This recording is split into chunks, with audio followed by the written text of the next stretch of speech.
Buhay pa naman para sa setting ito. Nahuli ng stun si Conti, sino na makakapaligod sa quad shadow. At rumorolyo pa rin dito si King Kong. Reset na Paloy! Ang sakit ng mga crossbow na sa Wind of Nature para di siya matakta sa mga panan na kumula kay Owe pero AOT.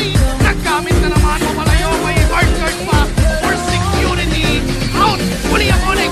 5 segundo para kay Sanford. Magiging 4v5 naman yung laban na ito. Pero naamoy na ata ang Onyx Philippines ng grand final sila. Mula Playmates papunta dito. Ito na ba? Aatis muna sila, hindi muna diretso. Nandito ang resilience. Wala na kamali pero fake back lang pala. Dahil tutuloy-tuloy pa rin. Ang iban at arangkada ng Onyx Vampire Minions sa taas. Pero yung ibaba na lang daw muna. Ito na yung greater wave. Ito na yung finals.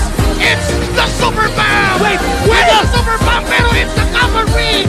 Nasusubok pa rin tumipensa pero no sir, hindi pa rin tutuloy. Shadow Kill! Ito pa rin yung depensa ng cavalry, ang puso, kasi may mga tingin sa muli, ito boss!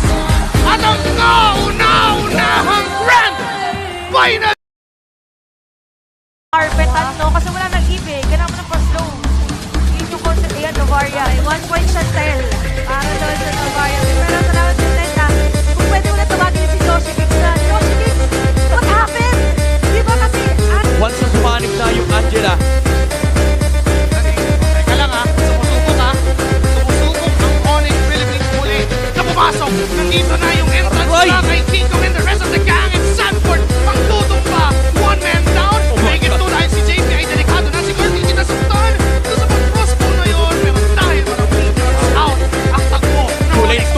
Great defense so far para sa TLPH. Buhay pa naman para sa setting ito. Nahuli ng stun si Conti, sino na makakapaligod sa quad shadow. At rumorolyo pa rin dito si King Kong. Reset na Paloy!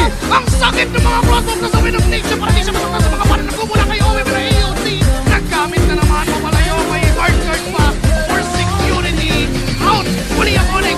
5 segundo para kay Sanford. Magiging 4v5 naman yung laban na ito. Pero naamoy na ata ang Onyx Philippines ng grand final sila. Mula